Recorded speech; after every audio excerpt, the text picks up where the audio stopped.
Vinashaya cha dushkritam dharma samsthapanarthaya sambhavame yuge yuge. He says that whenever there is a rise in irreligion, and Krishna, he appears to establish, to annihilate the miscreants, to re-establish the principles of religion and to inspire his devotees yuge yuge. Yuge yuge means time after time. So the scriptures contain information about the various appearances of Krishna in the different yugas. However, Krishna's appearance in Kali Yuga is considered to be a Channa avatar. Channa means hidden. And one may question that what's the point in coming if you're hiding? If you're coming for a purpose, what's the point to hide? But it is one of those things that Krishna is hiding in open sight. That Krishna is hiding from those who do not want to see him, but he's making himself easily accessible to those who have even a little bit of inclination to associate with Krishna. So the Kali Yuga avatar of Krishna is that of Chaitanya Mahaprabhu, and you may, well, all of you know, but on the altar we have the deities of Chaitanya Mahaprabhu and Nityananda Prabhu. So if you're facing the altar, on the right hand side is Chaitanya Mahaprabhu, and on the left hand side is Nityananda Prabhu. So Monday is Nityananda Triyodashi, the appearance day of Lord Nityananda, and that's why we are going to be talking a little bit about the pastimes of Lord Nityananda.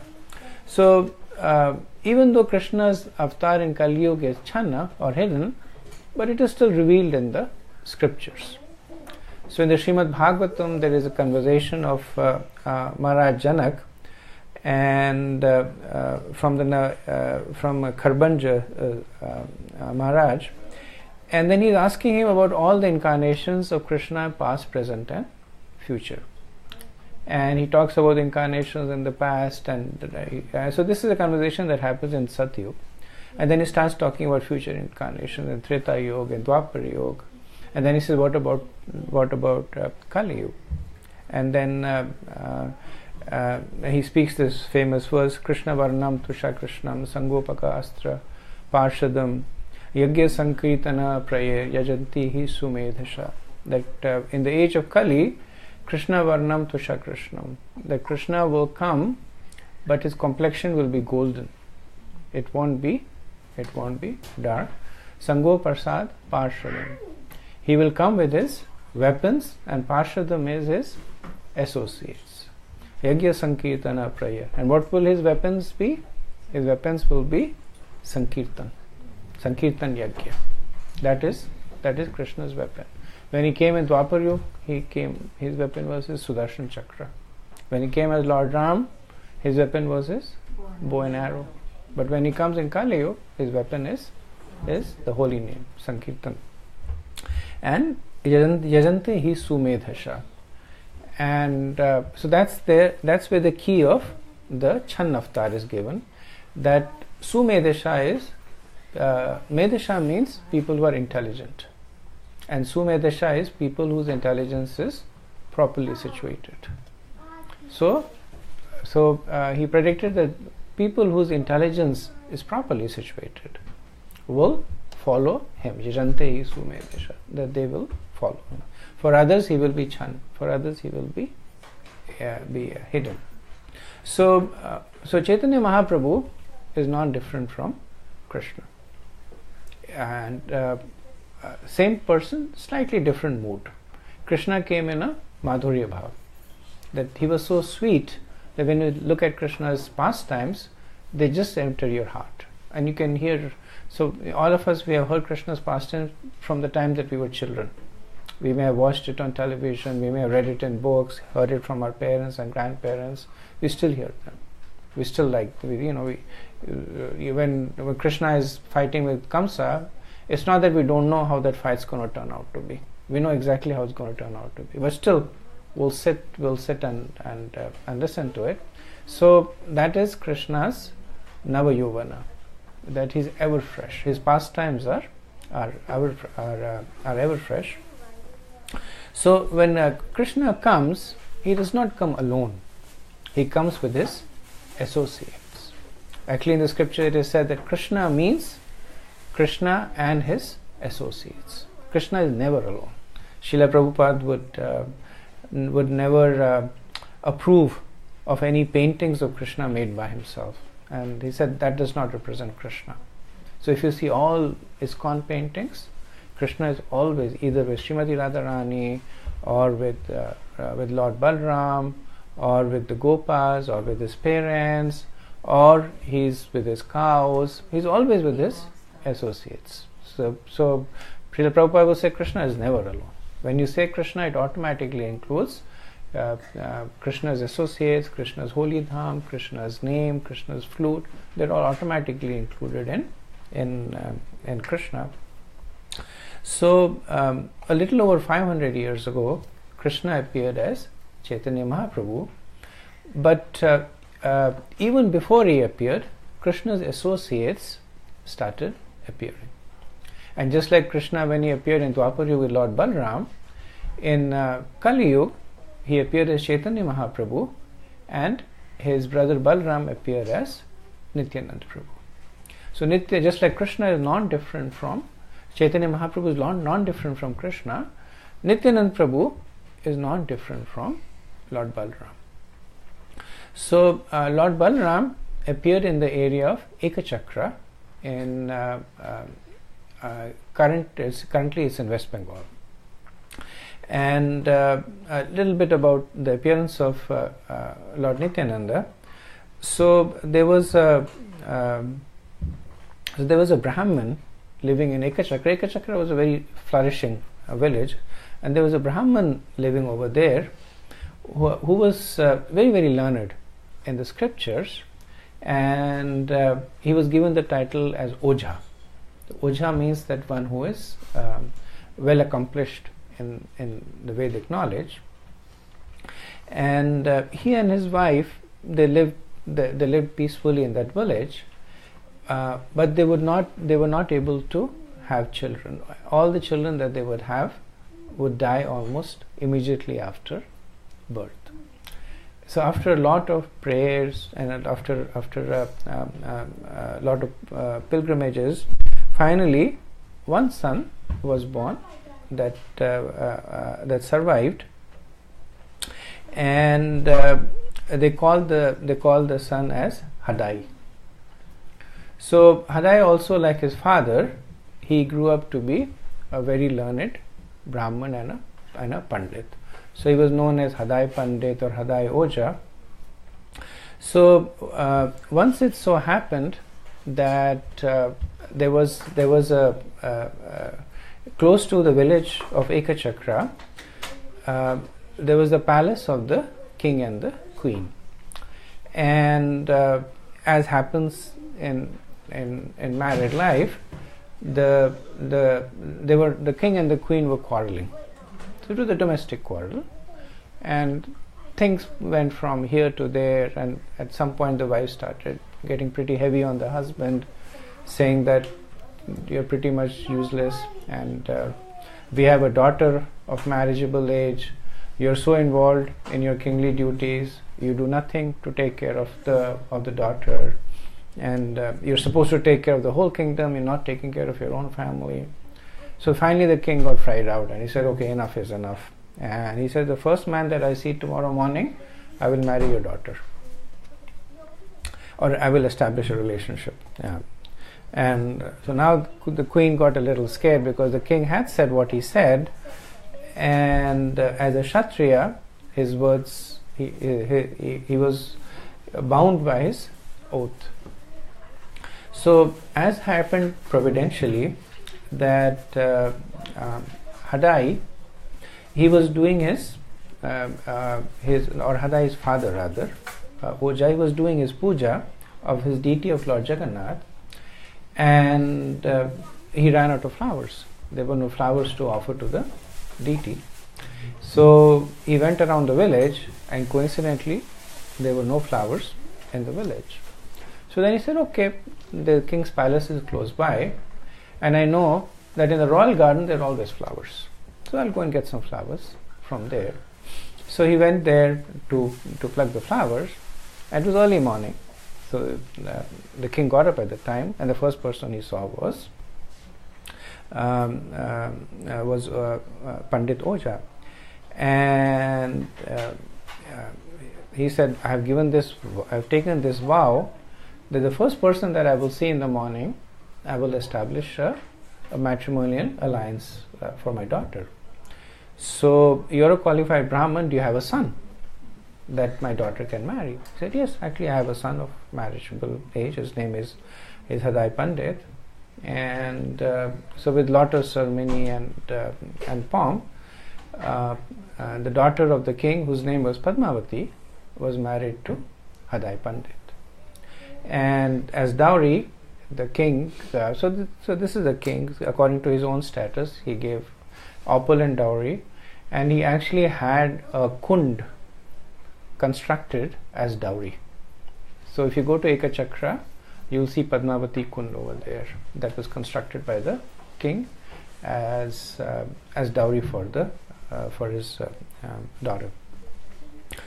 So Hadai Pandit and Padmavati, they started living peacefully there. Hadai Pandit was also very, very well versed in the scriptures, very well respected, and over time they had a son. So when the son was born, the Brahmins, they came there to read the astrological chart of the son, and then reading the chart, they all came to the conclusion that this is non different from Lord Balram, and everybody was surprised and pleasantly surprised.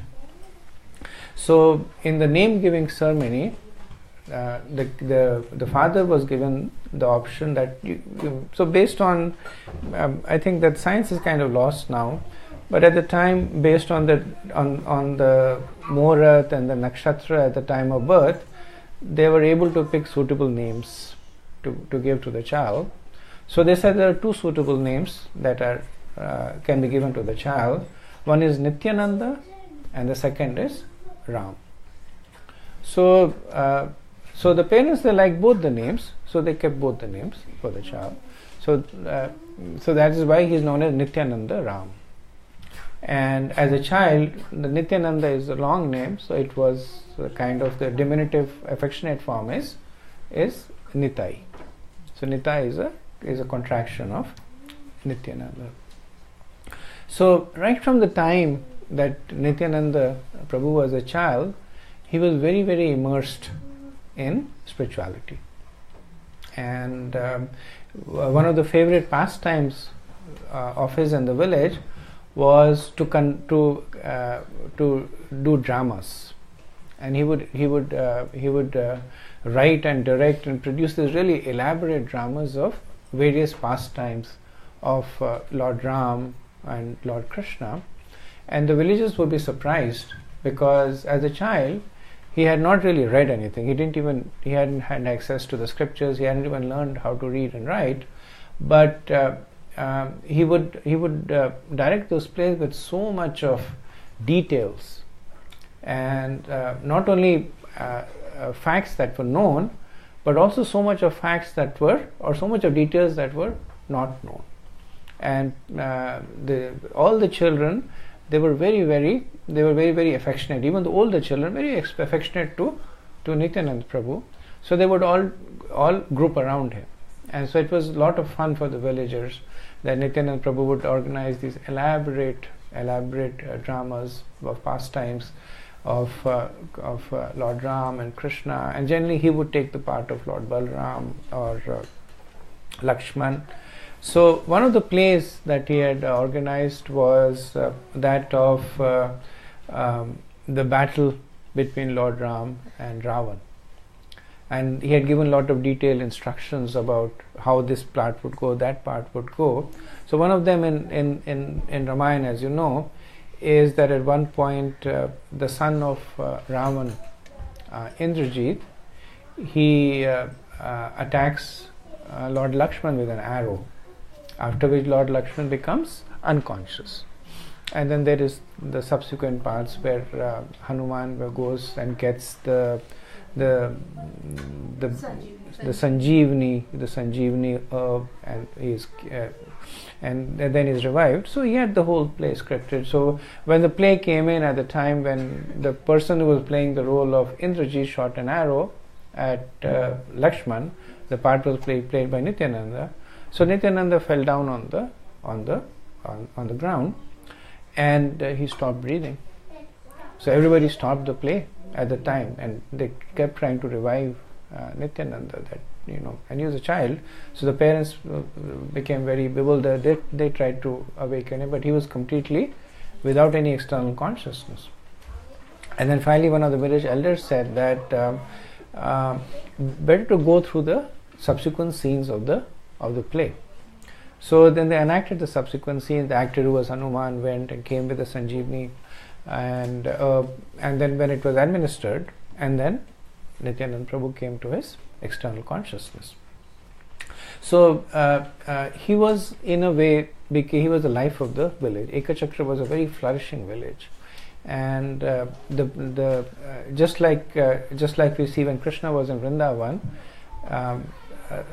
the elderly women, they would love Krishna much more than their own sons, and that was the same mood in Ekachakra. That the women over there, they would actually take care of Nityananda Prabhu much more than their own children. They would cook for him his favorite dishes. They would look for him to come, and they would welcome them in the house. But there was no envy. Even the children, everybody was very much dedicated to Nityananda Prabhu. So once Nityananda Prabhu went to visit his grandfather, who was the father of Padmavati, the king, and his father said that don't go to that area.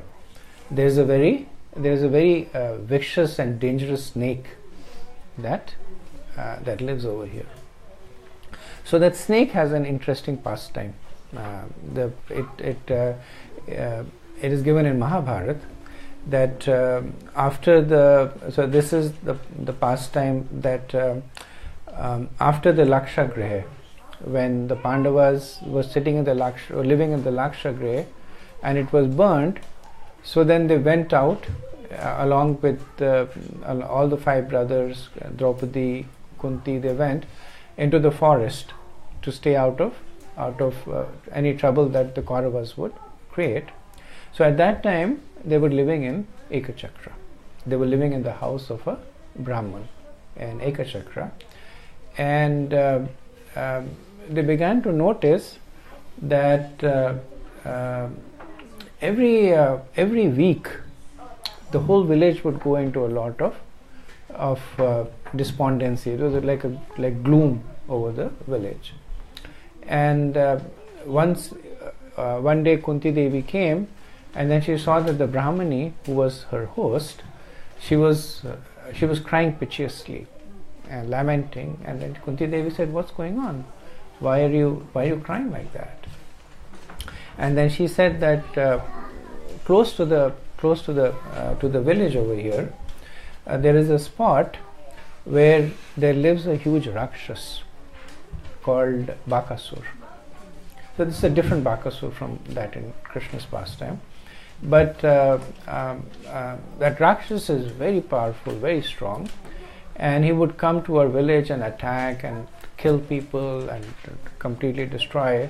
So at some point, our village elders, they made a pact with him, saying that you don't come to the village, we will send you a cartload of food. But he was a Rakshas. The nature of Rakshas is that they like human flesh. So Rakshas said, I also need one human being. So they said, okay. So the person who will come driving the cart, you eat the person. So it was some system, mostly voluntary system, by which people would go there regularly, and Bakasur would eat. So it so happened that that particular day, it was the son of that Brahmani who was scheduled to go to be eaten by Bakasur. So Kunti Devi said that, don't worry about it, let my son go instead of your son. So she said that, how can I allow that? You are my guest. As a host, it's my duty to protect and serve you. And if there is any danger coming to you, I should take it upon me, not the other way. Yeah. So, of course, now they don't know that these are the Pandavas, because they were living in Agyat at the time. But then Kunti Devi says, don't worry about it. My second son is very strong. And so Bhima, of course, by physique he was very strong, and the Brahmani could see that he would eat a lot also. So all the food that was used to be given to the Pandavas, Kunti Devi would divide it into two parts. So one part the 4 Pandavas and herself would eat, and the other part Bhima would eat. So he's Vikrodra. He has a very strong appetite. So he says, I know your son is strong and he eats a lot, but the Bakasur, he said he's 30 feet tall, and his fingers are like nails and his eyes are like burning coals. So nobody can even stand to look at him, let alone fight at him. So Kunti Devi says, actually, so she's trying to convince the Brahmani. She's saying, and we see the Vedic etiquette coming over here, that the Brahmani, even though she is very attached to her son, she does not want to violate her role as a host. As a host, it's the duty to serve the guest and not take service from the guest. And Kunti Devi, she wants to preserve the dignity of the Brahmani. She does not want to say, because no mother likes the son. No mother would like the son to be going to certain death. So she does not want the Brahmani to feel that better your son than my son. So she's addressing it very, very skillfully. She says that, don't worry about it. My son, he knows some mantras, and by those mantras he can bewilder the Rakshas and take control of it, which is not really true. The only mantras that Bhima knew was to pick up his mace and beat up the Rakshas. So finally the Brahmani got convinced. He said, okay. So Bhima went in the cart, and the cart was loaded with food, and the spot where the Brahman lives is the spot is also famous for the fact that Lord Shiv was once doing austerities over there, and Cupid, Madan, the Deva sent Cupid to break his austerities. So then Lord Shiva, he looked at Cupid in anger, and then he burnt him over there. So that spot, that Tejas temple over there, that spot is there. So the Kamdev, Madan. So Bhima, he took the cart, he went to the place, and as he was going, he ate all the food that was in the cart. So by the time he reached the Rakshas, there was no food in the cart, and the Rakshas was like really upset that firstly you have come so late, the cart is also empty. But he said, you look like you're a good, strong person, so I can sustain myself by you. And so there was a big battle between Bhima and Bakasur. We know how that turned out. And eventually Bhima killed Bakasur. But the battle was so ferocious that Arjun, he was concerned. He knew that his brother was very strong, but out of affection, he was still concerned that what happens if this Rakshas somehow overpowers my brother. So he shot an arrow towards the Rakshas, chanting some special mantras. So he shot an arrow that was in the form of a snake, and guided by the mantras, the snake was supposed to bite the Rakshas and kill him. But by the time the arrow reached the Rakshas, Bhima had already killed the Rakshas. So the snake, its purpose was not fulfilled, so it just kind of hung around there. And it was a powerful, ferocious, poisonous snake, so it was living in a big hole over there. And so now fast forward to Lord Nityananda Prabhu's time. So his grandfather said, there's this ferocious snake that was the arrow of Arjun, and don't go there. So Nityananda Prabhu said, don't worry about it, I'll take care of it. So he went to where the hole of the snake was, and he took off his kundal, his earring, and then he put it on the hole, and that earring expanded. It expanded to the point that it covered the entire hole, and the snake peacefully went inside the hole, never to be seen again. So in this way, and many pastimes Lord Nityananda performed that endeared him, and also that enlivened the faith of the residents of Ekachakra. So once an elderly sannyasi came, and again at that time it was considered to be the duty of a grahastha to keep the doors open for any visitors. So Hadai Pandit's house was open, and the Brahmin said, I'm looking to live for a night, can I stay? And he said, of course, more than happy. So he stayed for a night. He was nicely served by the couple, and the next day morning when he was leaving, as is customary that when a sannyasi leaves the house of a grahastha, the grahastha gives something in charity. So then Hadai Pandit said, so happy to have you over here, please let us know how we can serve you. So the sannyasi said, actually there is one way that you can help me. He says, anything, I give you my word, we will serve you. He says that I travel with my deity, I'm an old person, I need a traveling assistant, somebody who can help me and travel with me. And I see that your boy is very, very spiritually inclined. So you give your child to me in donation. And you can imagine that only son, and that also one that was so endearing as Nityananda Ram, and Hadai Pandit almost he fainted, but he had given his word to the Brahman, and he said, okay, so be it. So the Brahman took the hand of little Nitai, and then he started walking away. So in the meantime, Padmavati came out and she said, what's going on? Where's my son? And I said, he's given in charity to that sannyasi. So you can imagine there was some exchange of words between Padmavati and Hadai Pandit. So Padmavati ran after him, and he said, after the sannyasi, and he said, please don't take my son. My son is my life. If you take my son away, you're taking my life away.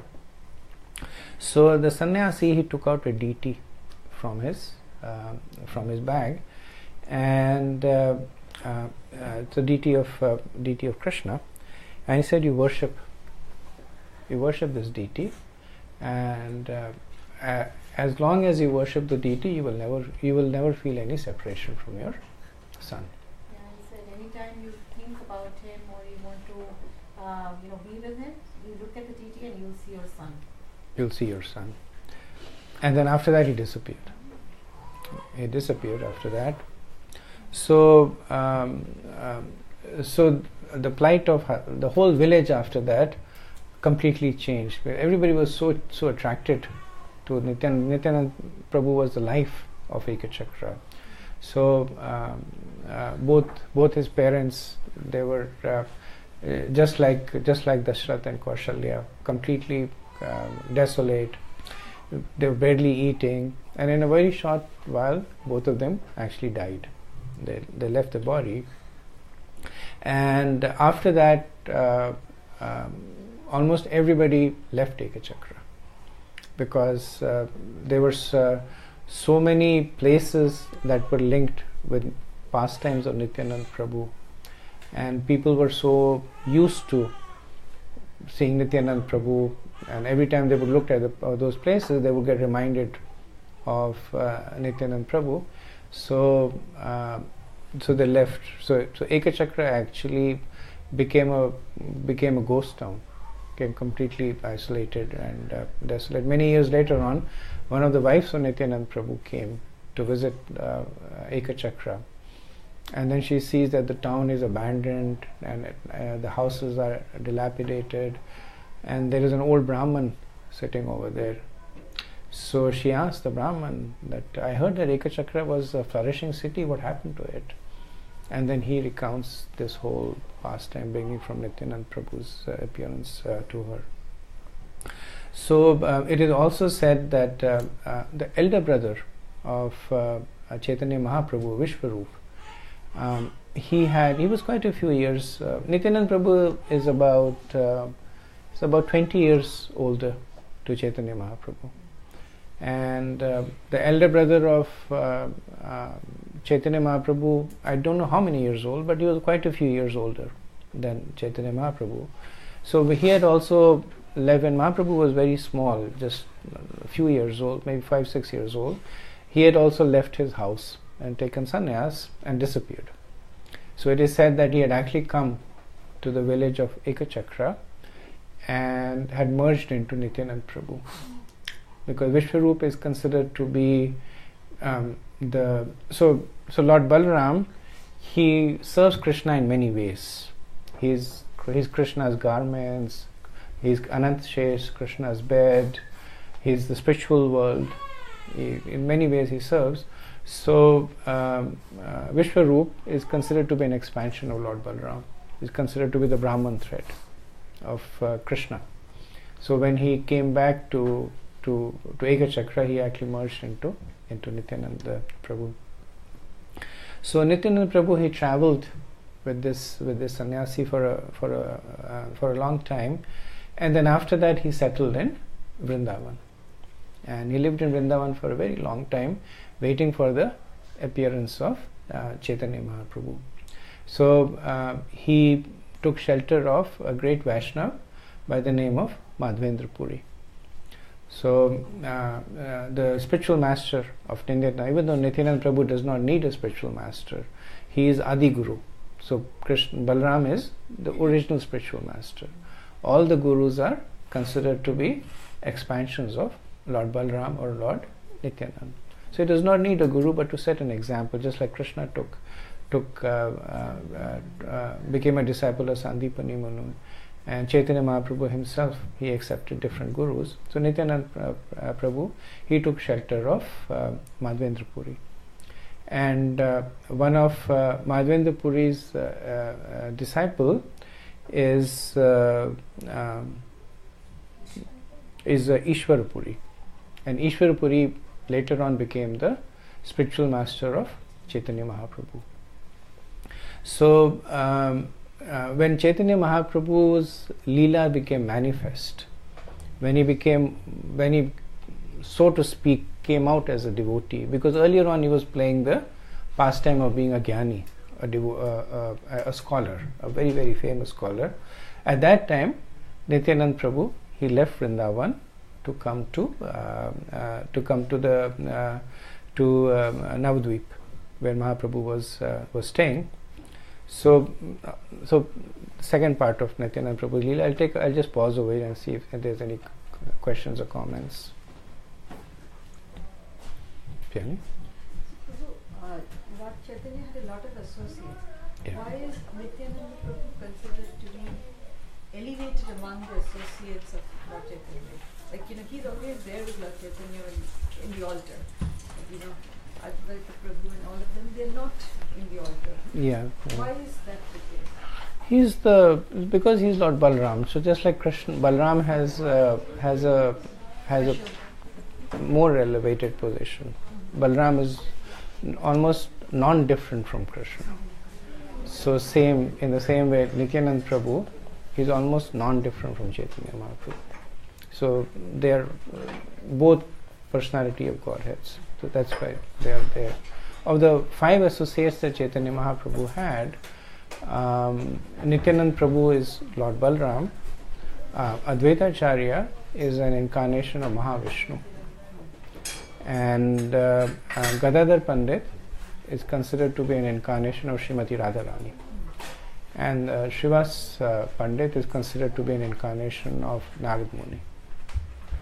So that's how when you say Shri Krishna Chaitanya, Prabhu Nityananda, Shri Advaita Gadadhara, Srivas Adi Gaur Bhaktivinoda. So that is the Panchatattva.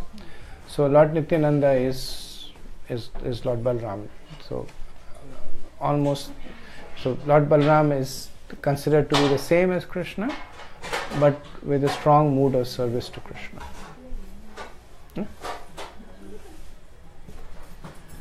This was which year? The avatar of Nityananda Prabhu? Yeah. So this happened, I don't know the exact year, but this happened about 550 years ago. 1500 after death. Around Whatever 50, this yeah. is. And the other question is that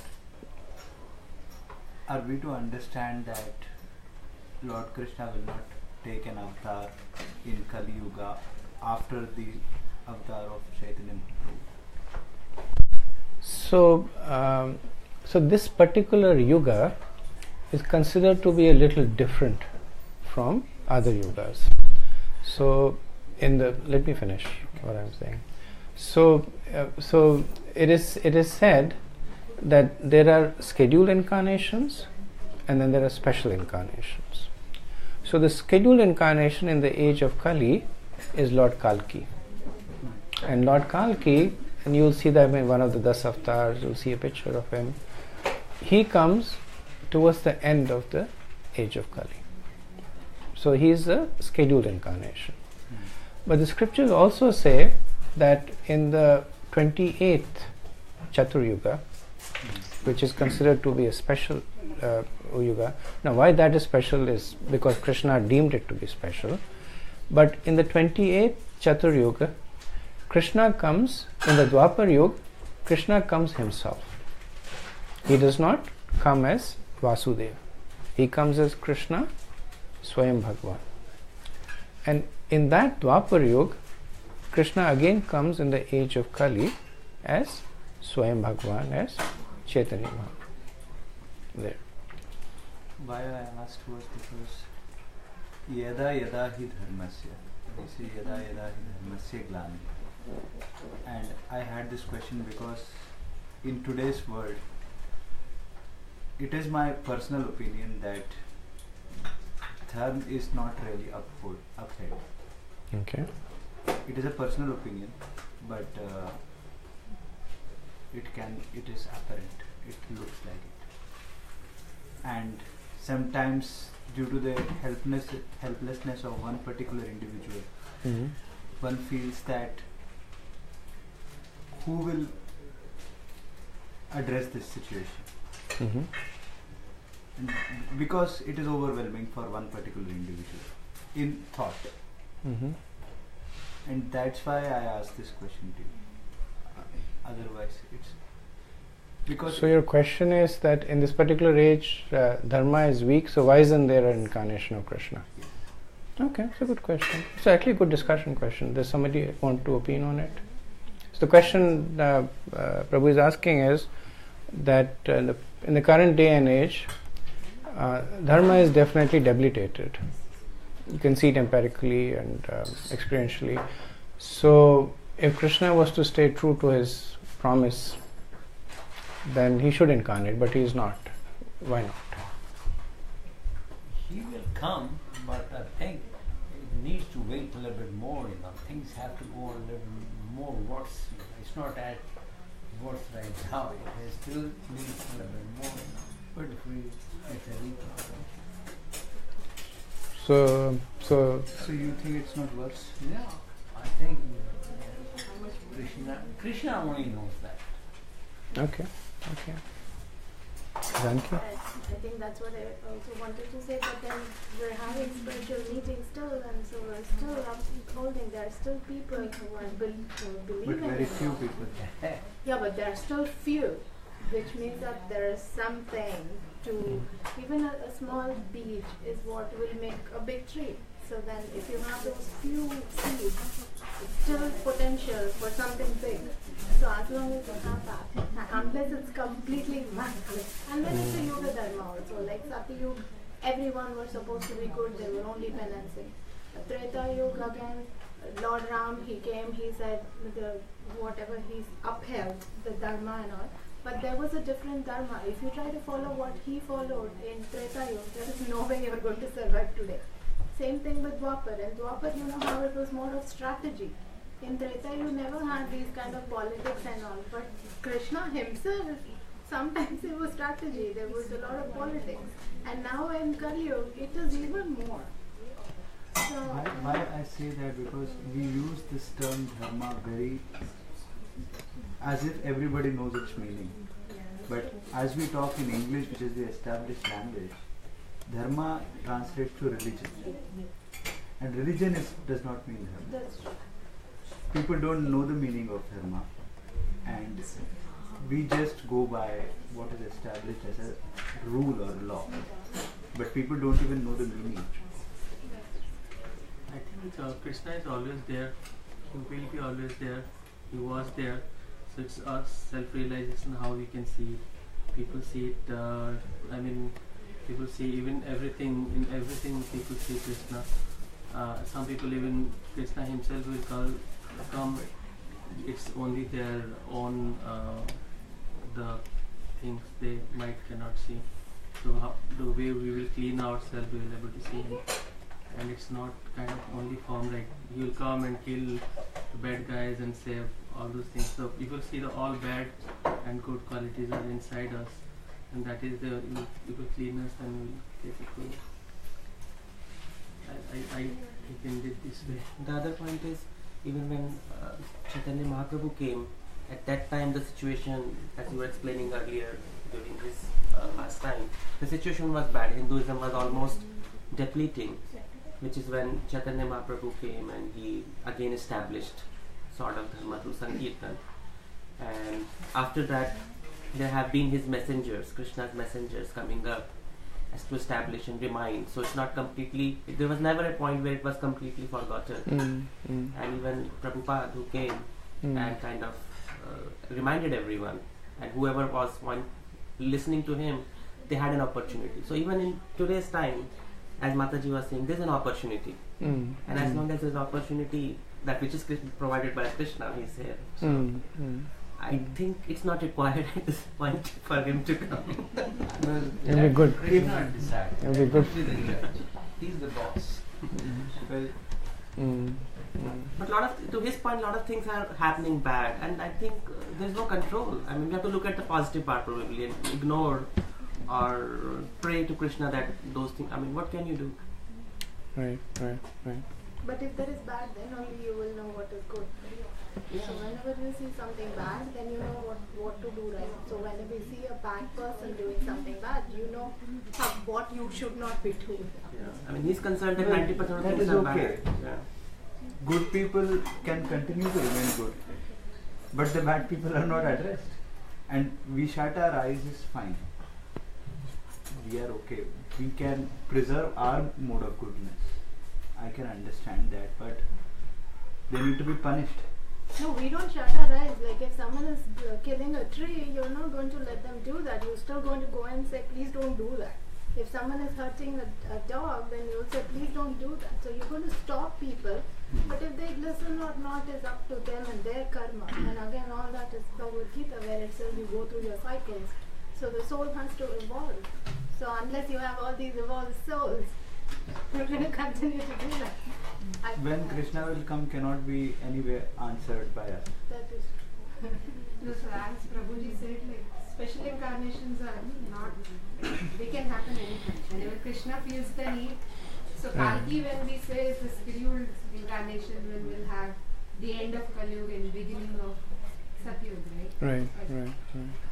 And I think just adding to one more point is like, if we compare this yuga with Treta Yuga, like when Pandavas were there, and also Dwapar. Dwapar, sorry. So if you see like Pandavas life, right? Like Krishna was there, but still like they has to go through so much pain, and that at that time you can think, okay, why Krishna is not there when so much bad is happening right now, right? Even to his disciples. So it could be like we are thinking that okay, like so much bad is happening, but when the time will come, then he'll definitely appear on that one, right? He only knew like Mahabharata will happen, like, and how he'll like actually establish the dharma again, but nobody else knew about that time maybe.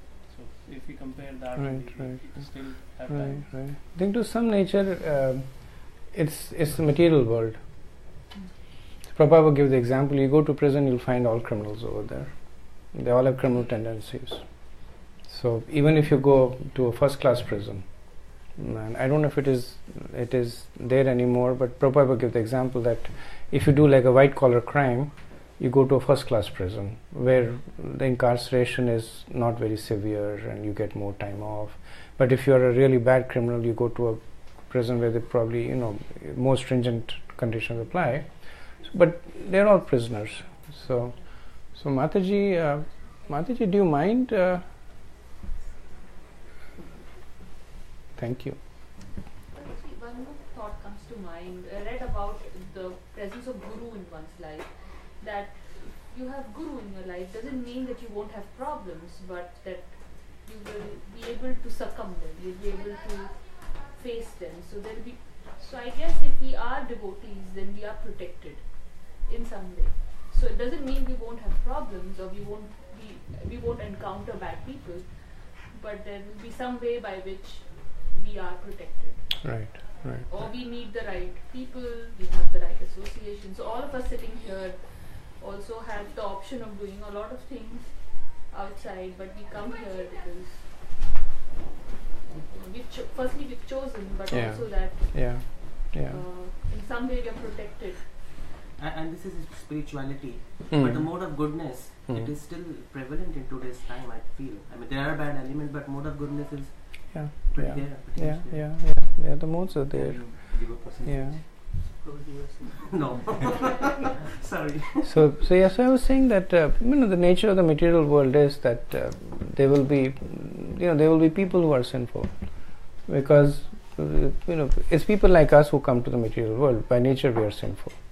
We committed the original sin that it's like I was reading this joke that Adam and Eve committed the original sin. They did not read the terms and condition of the apple.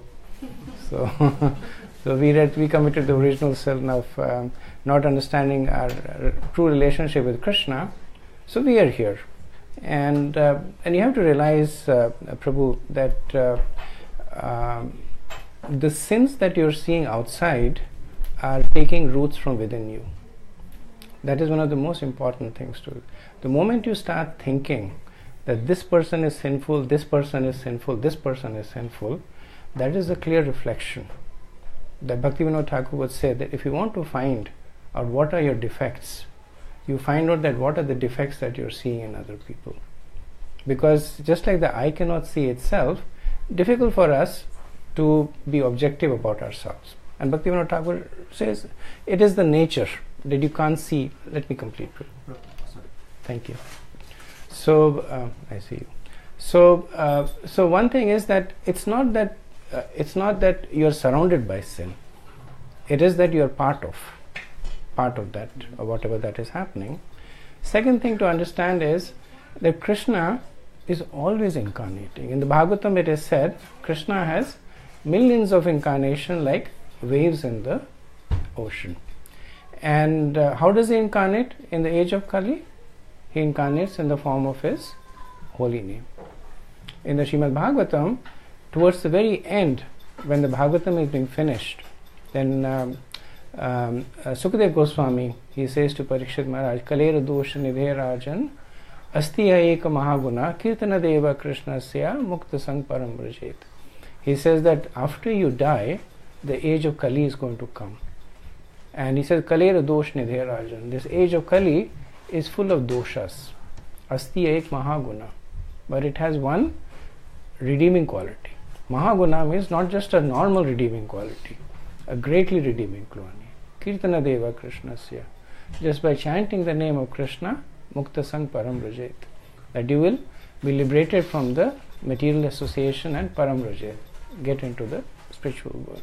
So sometimes we think that if Krishna has to come, he should come in a celestial chariot with a Sudarshan Chakra and 24 arms and all that. And if Krishna wants, he can come. But he has also come in the form of his holy name. He is accessible to you. He's come in the form of Bhagavad Gita. He is accessible to you. He's come in the form of his deities. He is fully accessible to you. He's come in the form of his devotees, fully accessible to you. So how can you say that Krishna is not true to his word?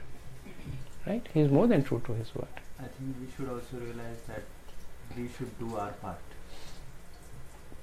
That's the only thing you have control on, right? The only thing that you have control on is yourself. And that's the most important thing that I think is more of a management mantra, but it says, I felt a lot of resonance to when I heard it. It's like they say, like, be the change that you want to see, right? And I feel it is very relevant to spiritual life also. That we spend our life lamenting about there is so much of this going on, so much that is going on. How many times do we hold up a mirror to ourselves and say, there's so many opportunities for us to, even if we want to rectify it, so many opportunities for us to, just by becoming a devotee, 14 generations are redeemed, just by becoming a devotee. Just by giving somebody, Krishna in the Bhagavad Gita says, you give this book to somebody, and then I sell myself to the person. Nityananda Prabhu says that one who tells another person to chant, I become a servant for life for him.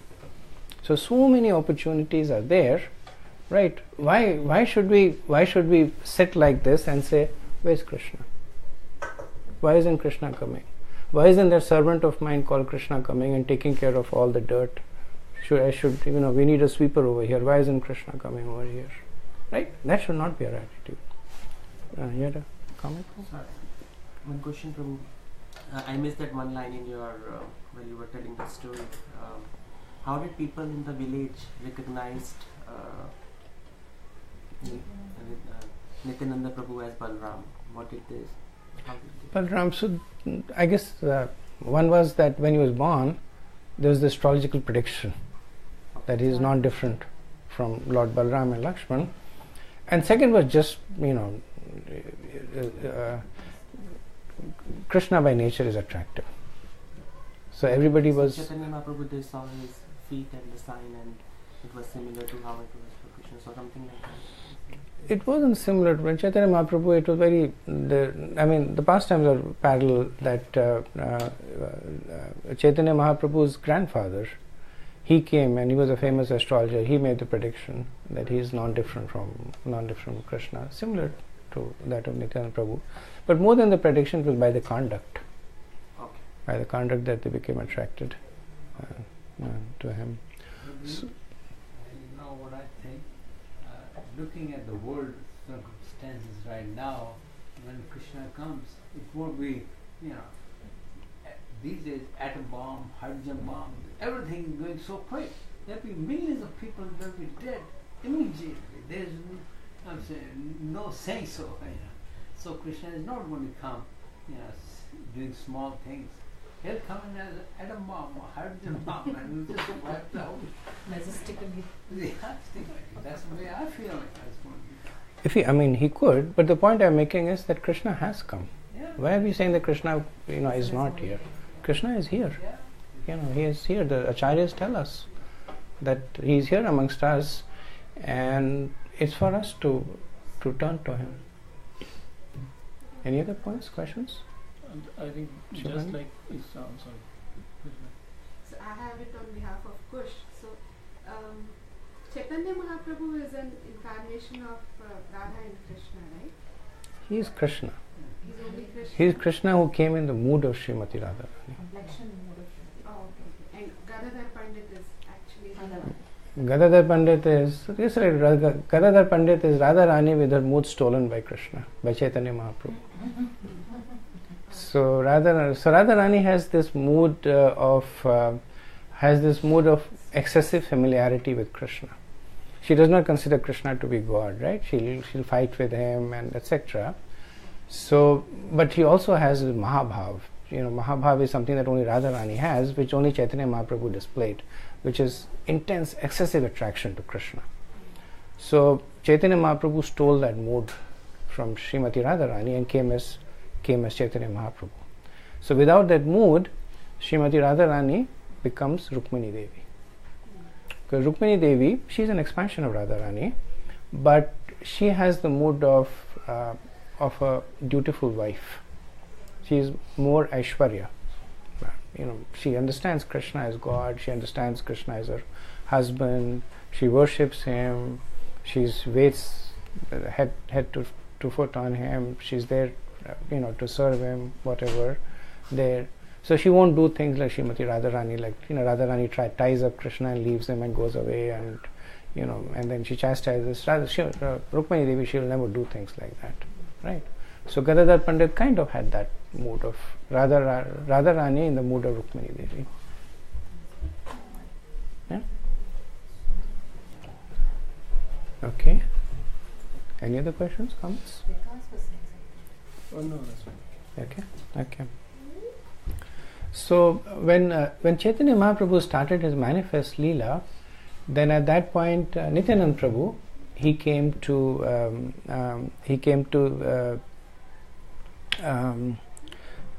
I keep forgetting. No, I forget the name of the village.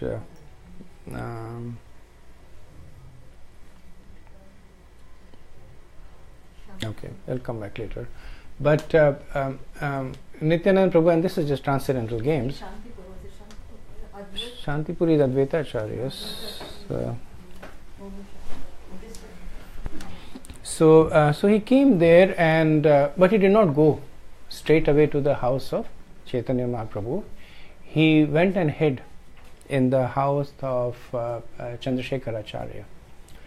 And before Nityananda Prabhu had come, Chaitanya Mahaprabhu had started displaying symptoms of heightened ecstasy, saying that a Mahapurush is soon going to come, and he kept saying, my brother is coming, my brother is coming. So Chaitanya Mahaprabhu's devotees, they were all in a state of expectations, what is happening. And then the next day, Mahaprabhu he sent all his devotees out, and he said that there should be a Mahapurush and get him. So he said, how do we recognize him?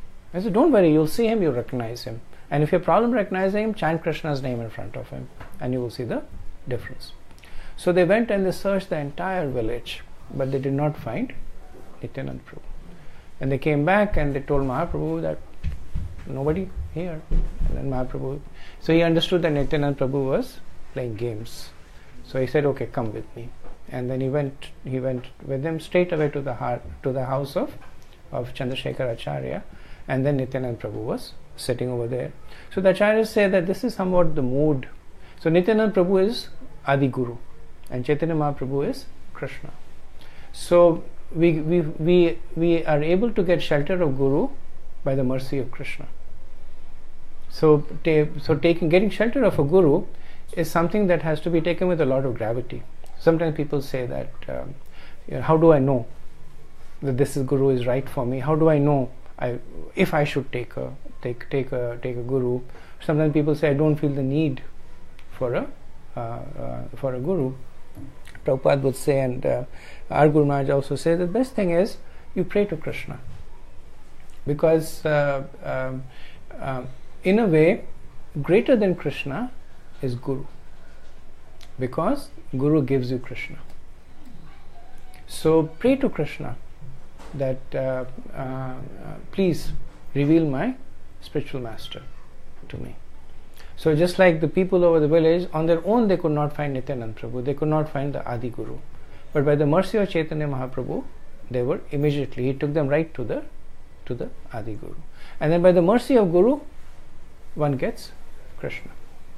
So when one takes shelter of the Guru, one follows the instructions of the Guru, then the Guru takes the disciple by hand and takes to Krishna. And then Krishna says, well, if Lord Nityananda is saying, Lord Balaram is saying, then who am I to question their judgment. It's like the Indian system, right? If your family member comes with somebody and says that take this person in a job, then you're not going to say, let me see his person's resume. You'll get into trouble if you do those kinds of things, right? So let me see this person's resume, what kind of job you have done. The person will start getting upset at you. I'm telling you he's a good person. Why are you asking all these questions? You say, okay, Mataji, yes, I understand this is a good person, right? So same thing, when Nityananda Prabhu takes somebody by hand to Chaitanya Mahaprabhu, Mahaprabhu says, yes, absolutely. Yeah, and immediate entrance into Golok Vrindavan. So when Nityananda Prabhu and Chaitanya Mahaprabhu met, then Chaitanya Mahaprabhu's Sankirtan movement started in earnest. And Nityananda Prabhu and Chaitanya Mahaprabhu, they traveled far and wide. And in fact, the whole notion of Namahat, what we are sitting over here, was actually started by Nityananda Prabhu. That he was the one who said that because the most important way for devotees to make advancement is through sustained association, and that should be done so Hat means so those who are Bengali, they'll know Hat means marketplace. Naam means the holy name. So in places like this, these are the marketplace of the holy name, where you can buy the holy name. There was only one person selling it, that's Chaitanya Mahaprabhu, but very easy to buy it. I was listening to one of the lectures by Bhakti Charu Maharaj, and he said that in Namhat, the holy name is sold at 100% discount. So it's very expensive, but it is sold at 100% discount. And so you go to a market to buy stuff, and they say that they are giving it to you for free. So then what would be the limiting factor in your getting that stuff? The limiting factor would be how much can you carry with you. So the limiting factor is how big is the receptacle of our Shraddha. How strong is our faith. The holy name is available over there, completely free of cost. Mahaprabhu says, Namana Makhari Bahuda Nija Sarva Shakti, that my names are not different from me. Tatrapita Niyamate Smarane Nakala. No rules and regulations. Don't have to take a bath, don't have to be a Brahman, don't have to be initiated, don't have to be wearing clean clothes. Tatrapita Mere Smarane Etadati Tav Krapa Bhagwan Mamapi. See, so merciful Krishna is. Durdevyam Idrisham Ihajani Nanurag. But my biggest misfortune is that no anurag. I have no attraction for the holy name. So Krishna has made himself abundantly available. Special dispensation for the age of Kali. That he has made himself abundantly available. In the Padma Puran it says, Hare Nam Eva Kevalam Kalau Nastev Gatiranyata. That in this age of Kali, Hare Nam Eva Kevalam. Only way to make spiritual advancement is by chanting the holy name. Kalau Nastev, 3 times. No. 3 no's are for not through meditation, not through austerities, not through temple worship, which were the 3 paths of perfection in the age of Satyug, Treta Yuga and Dwapar Yuga. None of the 3 are available over here. Kalau Nastev, Gatiranyata. No other way. So just like in a school, if there is a class for weak students, and the teachers are kinder over there, the grading is more liberal over there, people are encouraging them. But if a student graduates that class, he is considered to be a graduate of the class. It's not that he graduated 3rd grade as a weak student, as a weak whatever it is. He is qualified to go into the 4th grade. So Kali Yuga is weak in many ways, that the 3 legs of religion are gone. Purity, mercy and austerity are gone. Only truthfulness remains to some extent. And the people in the age of Kali in the Srimad Bhagavatam, upfront the sages, they ask these questions. What about these people in this age of Kali? By nature they are quarrelsome and lazy. They have no spiritual inclination. They are inclined to sinful activities. What about them? So it's not that they are deriding the age of Kali, but they are sages. By nature they are they're concerned about the welfare of humanity. That's the nature of sadhu. Sadhu is one who wants the welfare of everybody. So they're out of genuine concerns. And the people in this age of Kali, what about what's going to happen to them? So Narad Muni went with the same question to Lord Brahma. There's people in this age of Kali, is there no hope for them? That by the age of Kali, 3 legs of religion would already have gone. People would be short-lived. They live for at the most 100 years. In the previous yugas, they would live for thousands of years. Even in that 100 years, they're inclined to so many sinful activities. And then what did Lord Brahma say? He chanted the Hare. He said, Hare Krishna, Krishna Krishna, Hare Hare. Hare Ram, Ram Ram, Hare Hare. Iti Shodashkam Nam Kali Kalantram Nashana. Nath Paratropaya. Sarve Deshe Drishyatu. Lord Brahma says, Sarve Deshe. I have personally scrutinized all the Vedas. Sarve Deshe Drishyatu. And Iti Shodashkam Nam. This mantra of these 16 names, the Hare Krishna Maha Mantra, Kali Kalantram Nashana. It will destroy all inauspiciousness in the age of Kali. And Lord Nityananda, in association with Chaitanya Mahaprabhu, he established the Yuga Dharma. So Krishna says he comes in every yuga to establish the Dharma. In the age of Kali, Nityananda Prabhu came along with Chaitanya Mahaprabhu to establish this Yuga Dharma. It's said that Chaitanya Mahaprabhu is Krishna in Audarya Bhav. That he is Krishna in the most merciful form. And Nityananda Prabhu is infinitely more merciful than Chaitanya Mahaprabhu. So by taking shelter of Nityananda Prabhu, we get access to Chaitanya Mahaprabhu. So few minutes left. We can take some questions, comments at this point.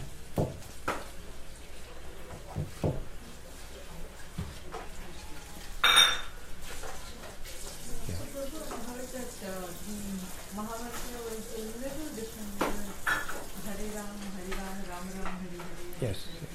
And that was modified by Chaitanya Mahaprabhu and Nityananda Prabhu. Yes. Suit the Kali Yuga. Yes. So can you tell the story behind the modification?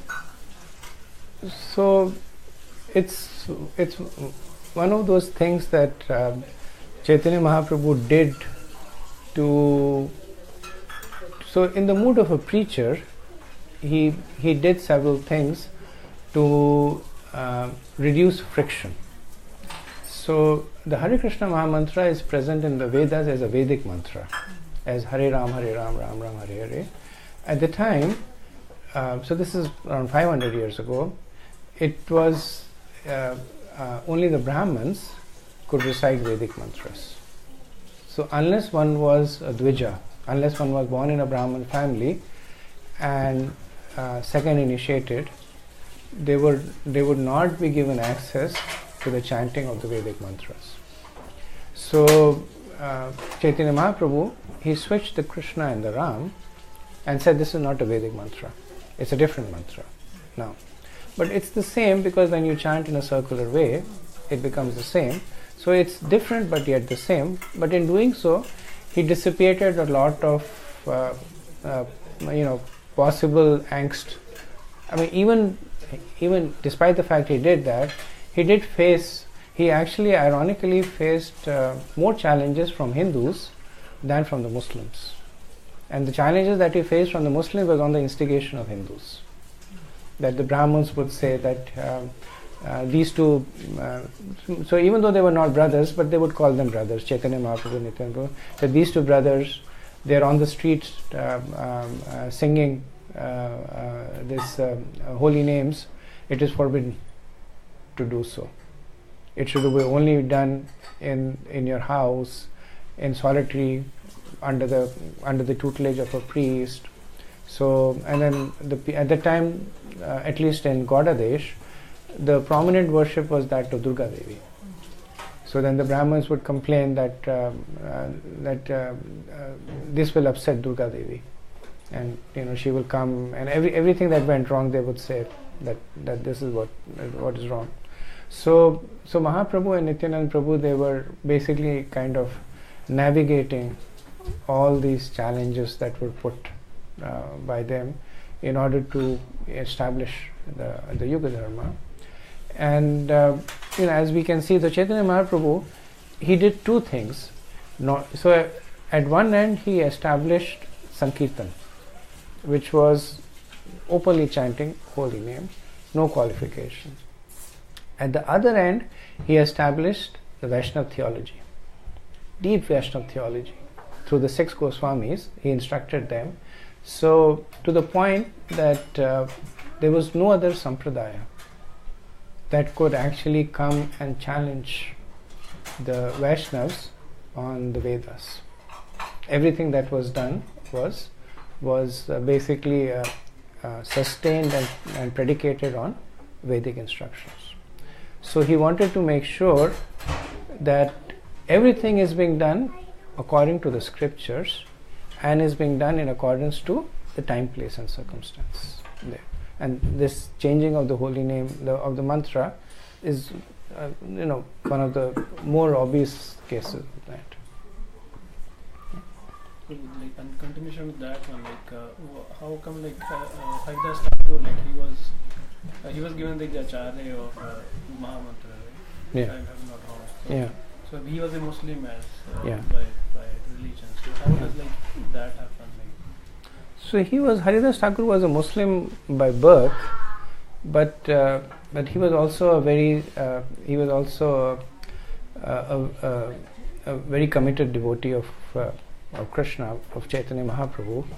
And the reason he was known as Namacharya was that he made it his life's singular goal to be dedicated to chanting of the holy name.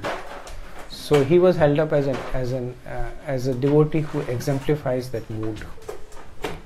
So Haridas Thakur would chant 3 rounds of 64 rounds every day. So he would chant 64 rounds, 64 rounds, 64 rounds. It took him 23.5 hours to finish his chanting. In the remaining 30 minutes he would take care of life. He would eat a little bit, take a bath, whatever it is, and then again he would chant. So that kind of nishtha towards the holy name, it cannot be developed artificially, and he did that day after day, month after month, year after year. So then Chaitanya Mahaprabhu basically held him up as an example that if you develop a relationship with the holy name, it can consume you in such a good way. And he's the same Haridas Thakur who actually Bhayahari deities, he's a pastime related to Haridas Thakur. No, that's a different Haridas. He came almost 300 years later on. Oh. So that's the Haridas who is the guru of Tansen. Yeah. So it's a different Haridas. Yeah. He wasn't a Muslim also. And What is the meaning of Vedas and scriptures change respect to time? They don't. Are you saying? They don't. What changes is, so Vedas is example that's given by Prabhupada often is you go to a medical library, there's so many books on diseases and medicines and all that. They're all true, right? But when a patient comes, then you need a doctor to be able to apply the relevant parts of the books for that person's cure. So similarly, the Vedas are there. The Vedas talk about like even in Bhagavad Gita, we still read it. 6th chapter talks about Astanga Yoga, right? Now the fact that we can't do it does not mean that it is untrue, right? It's still there. It's given as something that was practiced in a particular age, right? But it may not be something that we can do in this particular day and age. But just like they say for the Bhagavad Gita, for the Vedas is all the answers to all the questions that anybody can ask. So it is all encompassing for everyone. And what the Guru does is that based on Kal Desh Patra, based on time, place and circumstance, will extract the relevant part of the Vedas and say that this is what needs to be done. That is why it's important to have a living Guru, one who can instruct you, the one you can, pick up the phone or send an email and say that, Guru Maharaj, my workload has gone up so much that I have no time to chant. What should I do? right? And the Guru Maharaj will say that, get another job. Right? But unless you have that instruction, then you can say that, then your own mind will tell you, my workload has gone so much, I can't chant. Krishna will understand. After all, who has put me in this situation that my work, I'm just talking from personal experience. Who has put me in this situation that my workload has gone so much? Krishna has put me. So he will understand if I don't chant and, whatever it is there. And then you call a Guru Maharaj, and Guru Maharaj says, okay, try and find another job. So that sets things in a different perspective. Yeah. For old people, they generally suffer from body that it does not support. Like sometimes Sure. when they become older, then the son has to take care. Yeah. So when you said about Haridas Thakur, I want to know what was his age when he was chanting 23.5 hours, and I want to know if it is a suggested practice for old people to continuously chant, keeping in mind that at the time of death in chapter number 7, how to remember Lord Krishna, this question Arjuna asked. Yeah. Not so much for, well, Haridas Thakur was a contemporary of Nityananda Prabhu. He was about 20 years older than Chaitanya Mahaprabhu. But of course he was chanting since he was a young man, since he was a child actually. If you look at the pastime of Haridas Thakur as a child, he started chanting, and then his parents, who were Muslims, they got very upset at him. And he couldn't give up chanting, and then finally the Maulvis in that area, they went and complained to the head Muslim priest. This person is a Muslim but is chanting Hindu god name. So then this person, they caught and they beat him up in 22 marketplaces. They beat him, but he didn't die. They thought he died. They threw him in the water, and then he just swam the other side and went, and he continued with this chanting. He is of course, Haridas Thakur is considered incarnation of Lord Brahma, special soul. But the chanting of the holy name is not really something that is predicated on the one's age. That at an older age you chant, at a younger age you do something else. It's something that you have to do right from the beginning of your life. That is correct. But considering that they suffer more, yeah, the old people, they suffer more because young people do not pay much attention many times yeah, to them, and their bodily suffering is added to that. sure, And they realize that I am suffering and nobody is there.